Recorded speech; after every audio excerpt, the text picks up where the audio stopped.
So today we're going to be talking about a build that I think a lot of you guys are going to want to have on your team.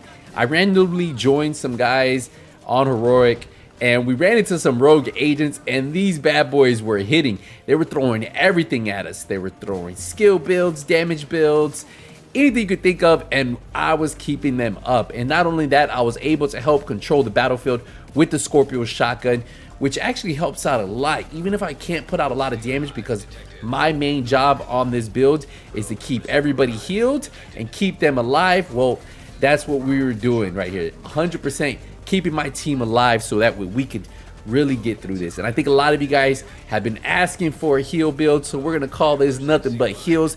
Probably one of the best heal builds in the game, and that's just because of the talents, the gear set, and how it all works. So if you guys have been looking for a heal build, if you guys have been looking for a way to be a supportive player like you guys are seeing in this gameplay, this right here is going to be great for that. Your teammates will stay alive, they'll thank you later, and if you guys just like playing those supportive roles in the division, well, this is probably one of those builds that a lot of you guys will definitely have fun running.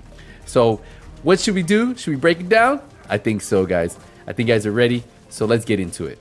So for the specialization, you guys are going to want to run with the survivalist. This is going to give you that bonus to outgoing healing. Not only that, it's going to give you some protection from elites on your build. It's just overall really good build. And not only that, the med kit heals your teammates who are within a proximity of you. So there's a lot of benefits for this as a support healer role. That is why I went with the survivalist. If we go into the primary weapon, we have the Scorpio shotgun.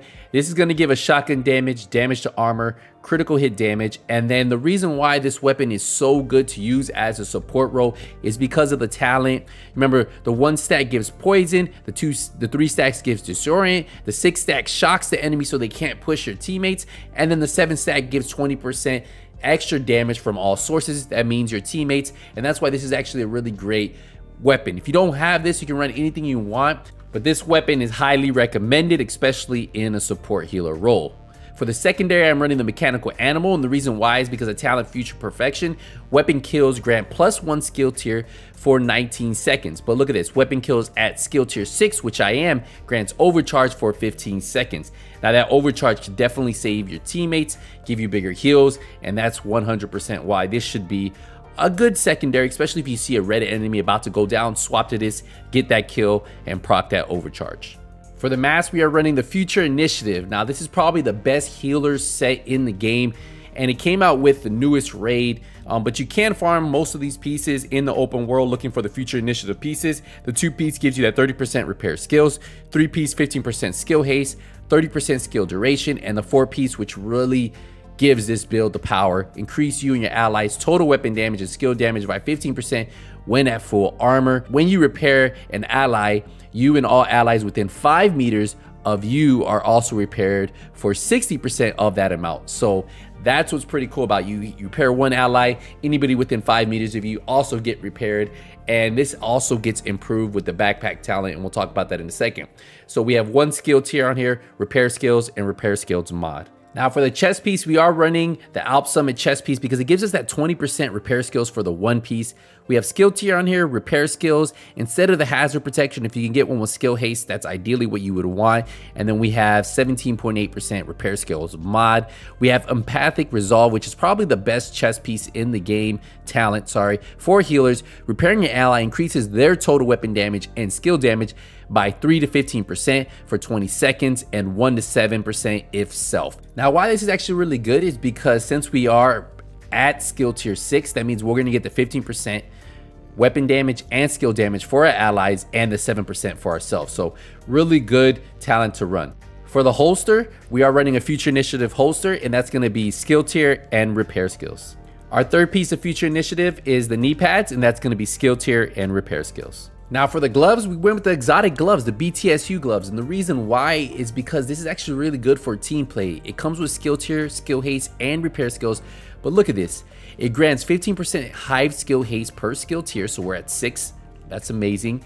Detonating a Hive refreshes your skill cooldowns and grants overcharge for 15 seconds. Now, if you're also at skill tier 6, this effect also applies to your enemies. So if your enemies are running turrets, if they're running any kind of skill damage build, this will help you out. Now, the one thing you do have to remember, allies do not benefit from this more than every 120 seconds. So that's just something you have to keep in mind when you use this technique. Now, the way I like to do it is if I know there's a big boss coming and there's a new flank of enemies and I hear my teammates just drop their skill and they have their skills out, I'll explode my hive to give them that overcharge, right? So now their turrets are hitting harder. It's helping melt through those enemies a lot faster. As you saw, the boss just goes down so much quicker.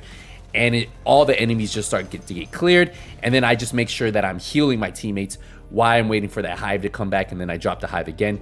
And that's kind of like my little tip that I do, is make sure you use that overcharge to your benefit and your team's benefit, right? Overcharging it when there's no enemies, it's worthless. But if you overcharge when you know a brand new boss comes out, it'll help clear that room a lot faster. Then we get into the backpack. We are running the Future Initiative backpack. So this has skill tier, repair skills, and repair skills mod. The reason why I like the backpack is because of the backpack talent. Increased ground control support from 60% to 120%. And if you guys remember, when you repair an ally, you and your allies within 5 meters of you are also repaired for 60%. Now that's 120%. That's full health for your whole teammate, which is actually really good and can really keep you guys up in the long term. Now, I will tell you the one thing about the backpack is you either have to get the blueprint from the new raid or you have to get the backpack to drop. The first boss is pretty easy to get in the new raid, so if you guys are looking at getting it, that's the one thing I will tell you. But you guys can farm for all the other pieces, and if you can't get the backpack, you can swap it out for the gloves or the chest piece and then just run a different backpack talent.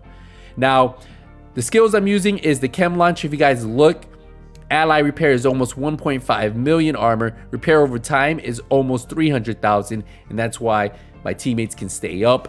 We have 9 in the ammo pouch, and then if you look at that, we have 4.8 meter cloud radius, which is actually pretty good, and the duration of that is at 7.5 seconds. So your teammates should be able to get healed pretty easy. Now I pair that up with the hive, and the hive is going to heal for 444,000, duration 270 seconds, so it shouldn't go out faster than your charges. I have 36 charges, and the range on that is 12.8 meters. So yeah, definitely pretty solid heal builds right here, guys, and I think a lot of you guys will have fun playing with this. So remember, guys, if you guys have any questions on the build, let me know in the comment section. As I said before, all these pieces except the backpack and chest piece can be farmed in the open world. The backpack and the chest piece, you either need the blueprint or to get one of those drops by doing the newer raid. So you either got to get in that raid or you just have to substitute the backpack and chest piece for gold pieces. So that's just something you might have to do. Ideally, what I would recommend is if you don't have the backpack, well, then swap out the gloves and then don't worry about the BTSU gloves. So don't worry about the exotic BTSU gloves. Swap out that piece for Future Initiative and then just run a backpack talent. Probably like Safeguard or something like that would probably be perfect. So if you guys have any questions, let me know. I will see you guys in the next Division 2 video. But until then, hey, nothing but skills out.